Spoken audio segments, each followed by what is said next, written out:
bahwa Anda mengatakan Pak, mati itu sakit. Apa yang Anda rasakan waktu itu? Rasa dada sesak, itu sakitnya tuh seperti ditusuk pedang, terus seperti kulit binatang Dikuliti gitu? dikuliti hidup-hidup. Sakit sekali waktu itu Sakit rasanya? sekali. Terus di dada saya terasa sesak. Setelah itu paman saya mengajar saya mengucap kalimat thayyibah,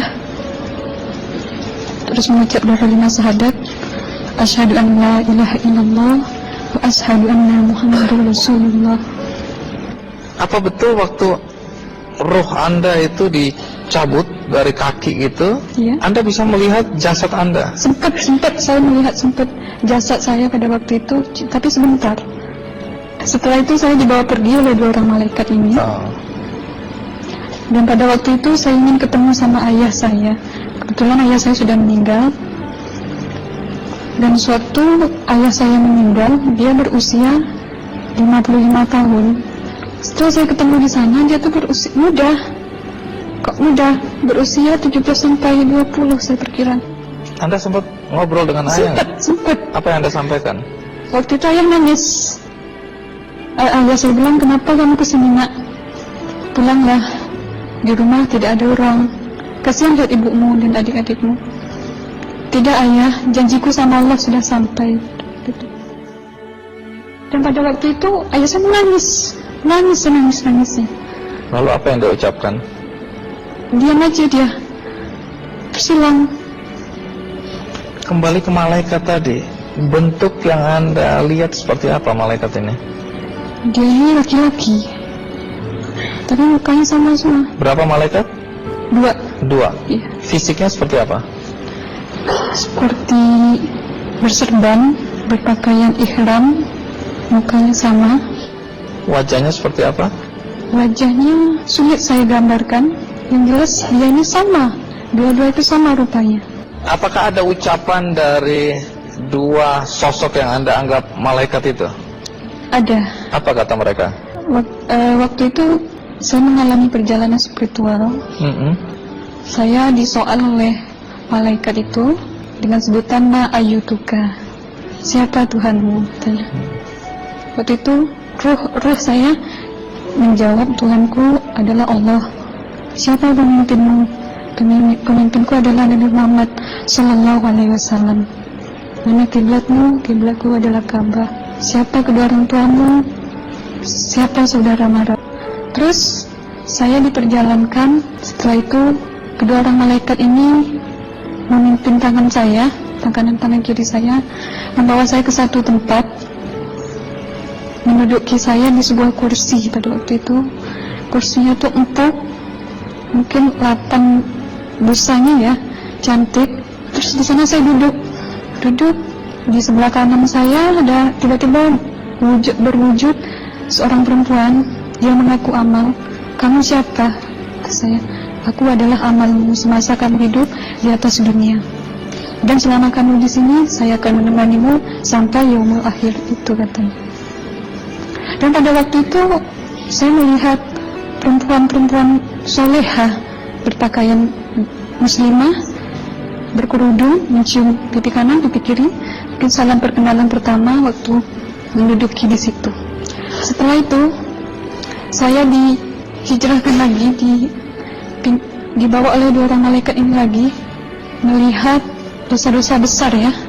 Di sana saya diperlihatkan ada seorang laki-laki memikul besi di bahunya. Saya perkirakan besi itu mungkin beratnya tuh berton kali ya. Berat sekali ya? Berat sekali. Terus dia berjalan nggak sampai ke tujuannya. Berlumuran darah nanah, baunya na'udzubillah misalnya. Bajunya tuh sobek-sobek. Waktu itu roh saya disaksikan oleh Amal.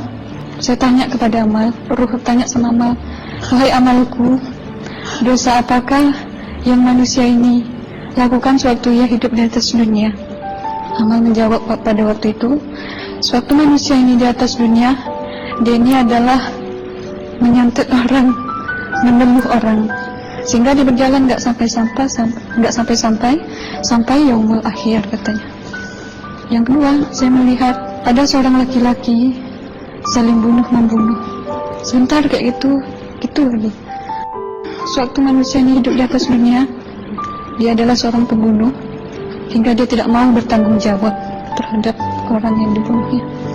Terus yang ketiga, saya melihat ada seorang laki-laki dihujam kemaluannya pakai besi panas, timah panas itu ya, hingga menembus. Waktu itu roh bilang sama amal, wahai amalku, dosa apakah yang manusia ini hidup di atas dunia? Amal waktu itu menjawab, suatu manusia ini hidup di atas dunia, manusia ini adalah seorang perzina. Setelah itu saya melihat ada seorang laki-laki disebati oleh rotan. Rotannya itu menyebati kulitnya tuh hingga lepas daging sama kulitnya. Itu amal menjawab, suatu manusia ini hidup di atas dunia, dia ini tidak pernah sholat Islam, hingga waktu matinya pun dia tidak mengucap 2 kali syahadat.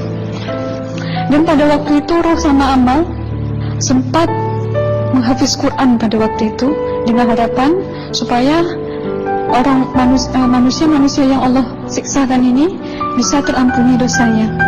Jadi masih sempat waktu itu ya? Iya, roh sama amal yang menghafiz Quran, bertahzim, bersalawat, baca ayat 1000 dinar, membaca Yasin. Tapi sayang, bahkan tambah banyak Allah tidak mengampuni dosa-dosa mereka sayangnya. Setelah itu, akhirnya yang terakhir kali berzikir. Zikir saya pada waktu itu, subhanallah, walhamdulillah, wa la ilaha illallah, wallahu akbar, la haula wa la quwwata illa billahil aliyyil azim. Sekuat-kuatnya nada saya berteriak. Tiba-tiba saya merasakan detik jantung ya. Waktu itu mungkin paman saya yang menyaksikan. Itu saya koma. Disitulah saudara Anda kembali ke jasad ya? Iya, benar. Jadi banyak sekali Anda menyaksikan kejadian-kejadian di alam sana ya. Nah, menarik karena waktu kami menghubungin Mbak Aslina, pada dasarnya Mbak Aslina keberatan menceritakan kembali kisahnya. Tapi kalau toh akhirnya Anda mau sampai di sini dan Anda sudah bercerita, apa harapan Anda pada orang-orang yang mendengarkan kisah ini?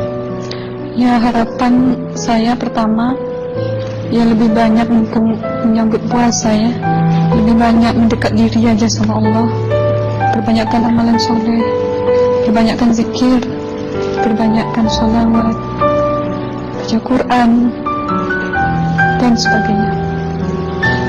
Itu harapan Anda ya? Iya. Baik, terima kasih Mbak Aslina ya, sudah datang dari Bengkalis untuk menceritakan kisah ini.